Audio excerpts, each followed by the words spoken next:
Hello friends, welcome to defence matrix. तो जैसा कि हम जानते हैं, इंडिया के जनरल इलेक्शन खत्म हो चुके हैं और एनडीए द्वारा गवर्नमेंट फॉर्म करी जा रही है, यानी कि नरेंद्र मोदी अपनी तीसरे टर्म के लिए प्राइम मिनिस्टर बनने वाले हैं। और जहां तक रिपोर्ट आ रही है उसके हिसाब से डिफेंस मिनिस्ट्री अभी भी बीजेपी के हाथ रह सकती है, यानी कि जो पेंडिंग डिफेंस प्रोग्राम है वहां पर हमें कंटिन्यूएशन देखने को मिल सकता है।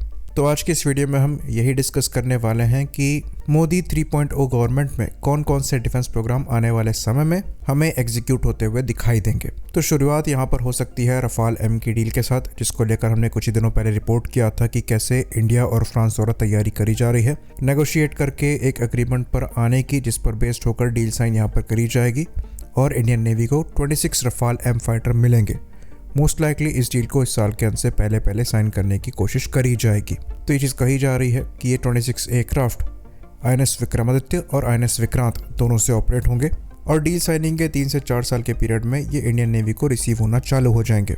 इसके बाद अप्रूवल दी जा सकती है IAC-2 प्रोग्राम को, जिसके अंतर्गत विक्रांत क्लास का ही एक और एयरक्राफ्ट कैरियर बनाना है, जिसको लेकर ये रिपोर्ट्स आ रही थी कि यहाँ पर तैयारियां करी जा रही हैं और इवन इस कैरियर के बाद भी आगे 3-4 और कैरियर्स बनाने का प्लान एग्जिस्ट करता है, पर फिलहाल के लिए इसको लेकर अप्रूवल दिया जा सकता है। बाकी बात करें तीसरे इंपॉर्टेंट प्रोजेक्ट की, तो ये इंडियन नेवी की सबमरीन को लेकर है, जिसके अंतर्गत प्रोजेक्ट 75I में स्पेन और जर्मनी द्वारा डायरेक्ट कम्पीट किया जा रहा है और दोनों अट्रैक्टिव ऑफर पेश कर रहे हैं। यहाँ पर जर्मन सबमरीन ज़्यादा बेहतर मालूम होती है, वहीं पर जो स्पेनिश सबमरीन है ये ज़्यादा कॉस्ट इफेक्टिव है। तो यहाँ पर आने वाले कुछ समय में फैसला लिया जा सकता है, जिसके अंतर्गत गवर्नमेंट द्वारा फंड्स भी रिलीज किए जा सकते हैं। तो ये भी तीसरा बड़ा डिफेंस प्रायोरिटी प्रोग्राम रहेगा जिसको ये गवर्नमेंट मंजूरी दे सकती है। बात करें चौथे बड़े प्रोग्राम की, तो ये इंडियन एयरफोर्स के लिए MRFA हो सकता है, जो कि फिलहाल पास तो नहीं दिखाई दे रहा है, पर आने वाले 5 सालों में इसको लेकर फैसला आ सकता है। ये प्रोग्राम आगे बढ़ेगा या नहीं बढ़ेगा, इसको लेकर क्लैरिटी हम इस गवर्नमेंट में देख सकते हैं। बाकी अगर रीसेंट डील की बात करें तो MQ-9 को लेकर जो 31 ड्रोन्स हमें लेने हैं, करीबन $3.9 बिलियन की जो डील है उसको साइन किया जा सकता है और मोस्ट लाइकली वो इस साल के एंड से पहले करने की कोशिश करी जाएगी। बाकी मेक इन इंडिया को भी इस गवर्नमेंट के अंतर्गत ज़्यादा पुश किया जा सकता है और अच्छी खासी पॉसिबिलिटी एग्जिस्ट करती है कि इस गवर्नमेंट के टर्म खत्म होते होते तेरस मार्क 2 की डील को भी साइन कर लिया जाए, क्योंकि तेरस मार्क 2 की जो फर्स्ट फ्लाइट है ये 2026 से 2027 तक हो जाएगी और उसके 3 से 4 साल के पीरियड में सारी टेस्टिंग खत्म करने का प्लान है। तो 2029 के अप्रॉक्स एयरक्राफ्ट प्रोडक्शन रेडी हो जाना चाहिए और तब तक अगर ये गवर्नमेंट अपने पूरे टर्म को कंप्लीट करती है तो पार में रहेगी, यानी कि इनके पास चांस रहेगा तेरस मार्क 2 की डील को भी साइन करने का। बाकी एयर टू एयर रिफ्यूलर्स को लेकर हो सकता है कि इस टर्म में ये गवर्नमेंट कोई फैसला ले और एयरफोर्स को राहत मिले, जो कि कई दशकों से पेंडिंग है। बाकी आर्मी के रिस्पेक्ट में बात करें तो आर्मी की हाउट्जर्स की रिक्वायरमेंट काफ़ी दिनों से पेंडिंग चल रही है।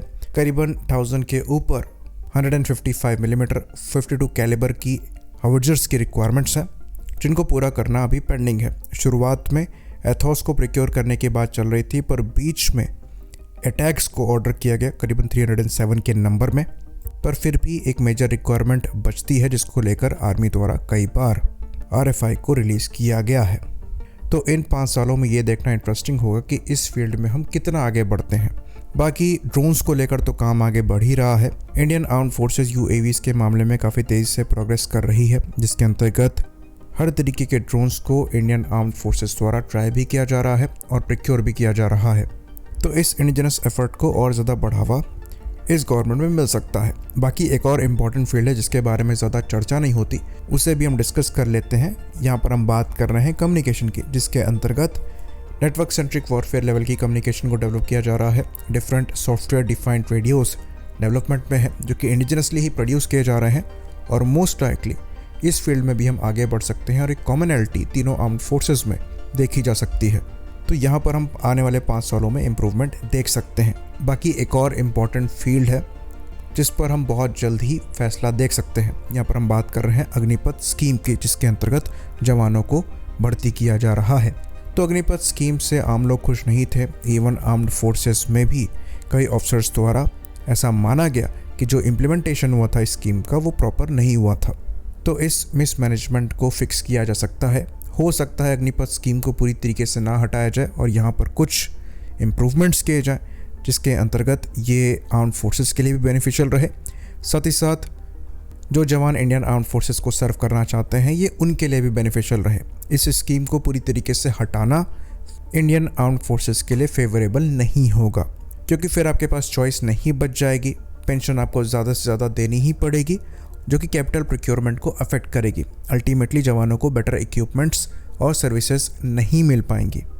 तो नंबर्स को कम और यंग रखना बहुत ज़रूरी है। अब इसको बेहतर इस तरीके से किया जा सकता है कि अट्रैक्टिव स्कीम्स यहाँ पर इन यंग सोल्जर्स के लिए रखी जा सकती है, जो कि इनको अपने करियर में फर्दर ज़्यादा सपोर्ट कर पाए।